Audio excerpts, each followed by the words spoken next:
Hey, what's up guys? John here. The last couple days have been some of the best days of my life, and I haven't done a YouTube video, and in this video I'm going to break down why that is and what we're going to talk about today, which is this housing market, the economy, everything that's going on. Because right now I'm going to be looking to get a bigger house. I just had a new child 2 days ago. It was an incredible experience, and the way that it happened was very unorthodox. I'm very blessed and grateful that this happened the way that it did. Now, we didn't want to go to the traditional hospital route. We wanted to do something at home, something more intimate. So we ended up having a midwife. We hired this midwife, and how this worked was that we wanted a bunch of early appointments. Everything was fine. Then 2 days ago, we went to the doctor's office or the midwife's office, and my wife went in for a checkup. She thought it was going to be that day. And the midwife said, okay, well, when XYZ happens, call this emergency number, and then we'll be right over. So that's what we did. We went home. We were actually going to go to swim lessons for my other child, but we're like, no, we're going to cancel it. It was at 3:30. The baby was actually delivered at 4 o'clock. So thank God we didn't try to commit to those swim lessons. We went home, and it was my wife in the bedroom. She was screaming because of the contractions, and my young son in the living room. And he's 20 months old. So I turned on cartoons. I turned it up real loud because the screams were making him scared.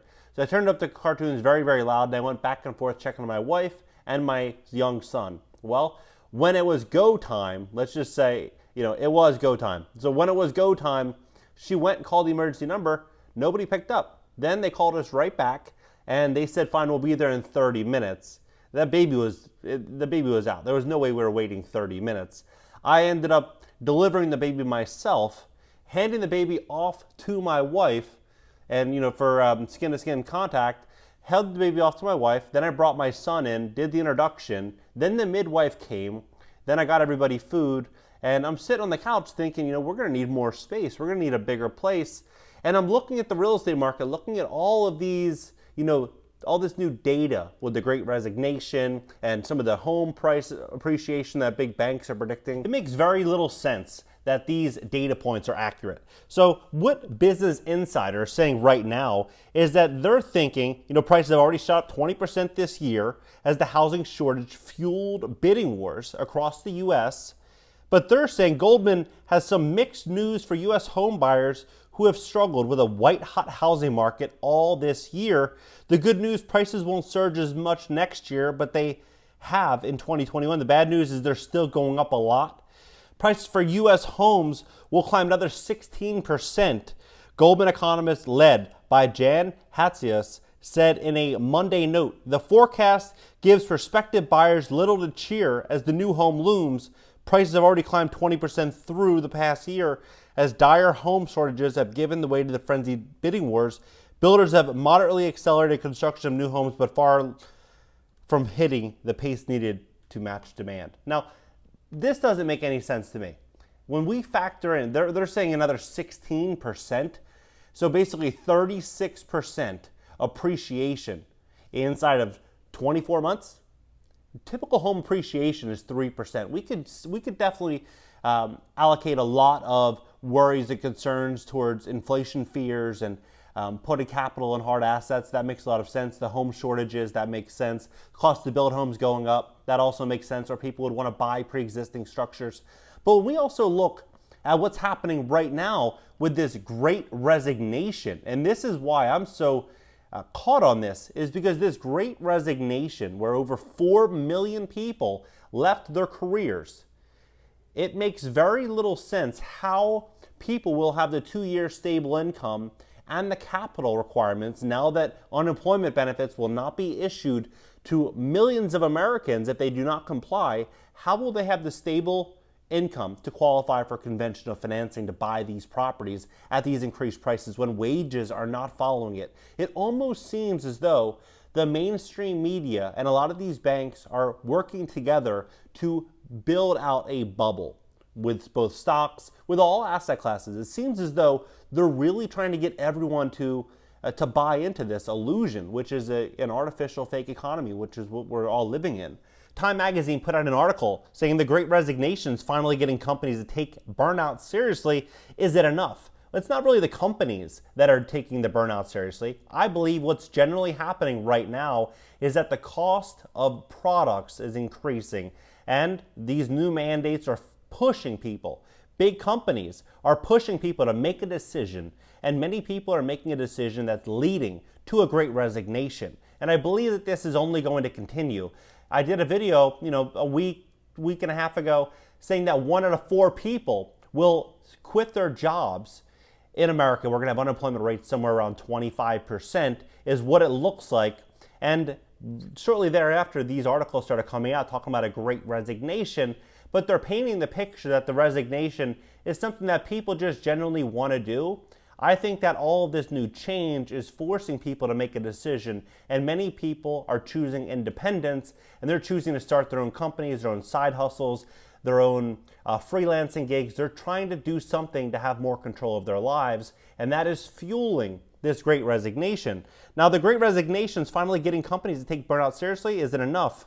Toward the end of last year, Anthony Klotz, a professor of business administration at Texas A&M University, who studies workplace resignations, realized that a lot of people were about to quit their jobs. A record 42.1 million Americans quit in 2019, according to the U.S. Bureau of Labor and Statistics data, but that rate dropped off during the pandemic-addled year of 2020.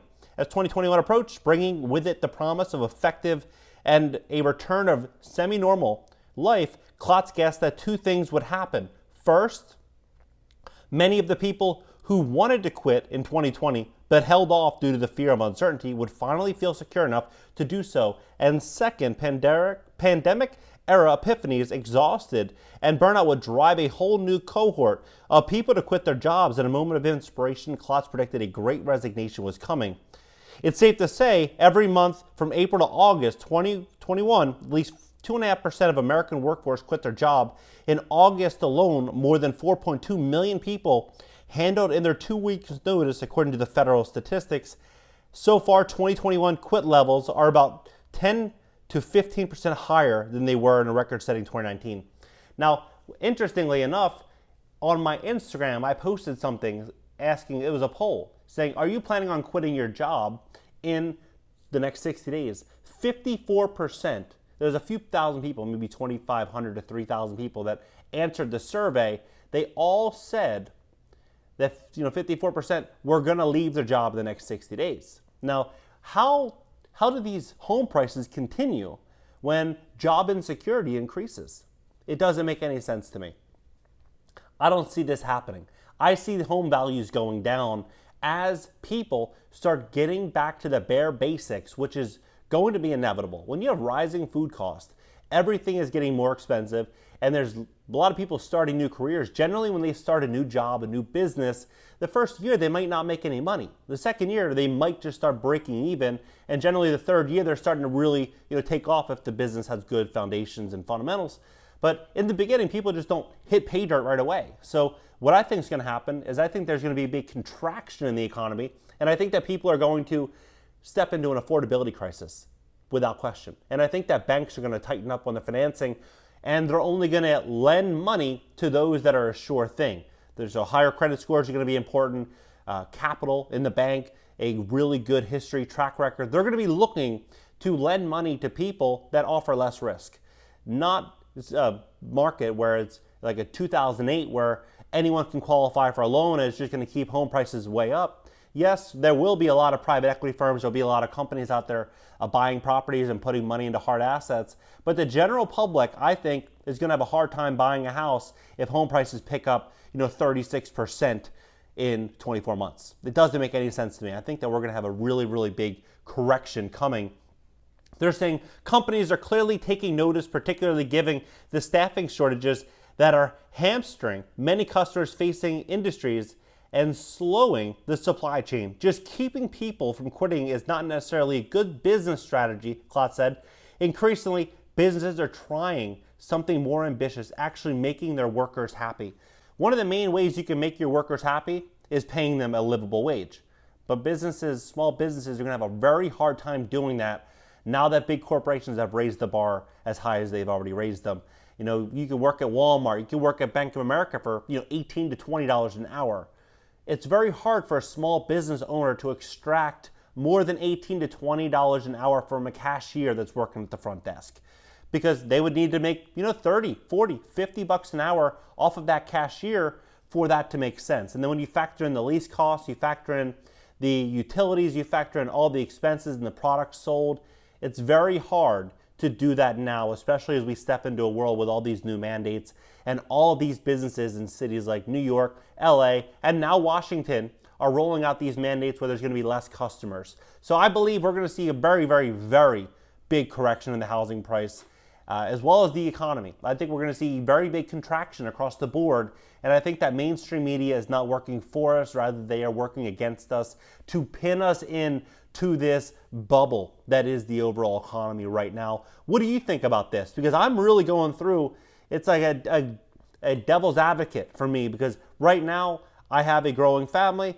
I need more space, I need a bigger house, but at the same time, I do not want to go out there and overpay for a property, or I could buy a house now, a nice house now, but if the market takes a very big crash, I could buy something very, very beautiful with the same amount of money. So drop your comments below and let me know what you guys think about the Great Resignation, as well as the new 16% prediction on home prices overall in 2022. To me, it just, again, it doesn't make that much sense. But drop your comments below, smash the like button, subscribe here. Also, consider subscribing to my second channel, my personal channel. I'm going to leave links pinned down below in the top comment. See you guys in the next video.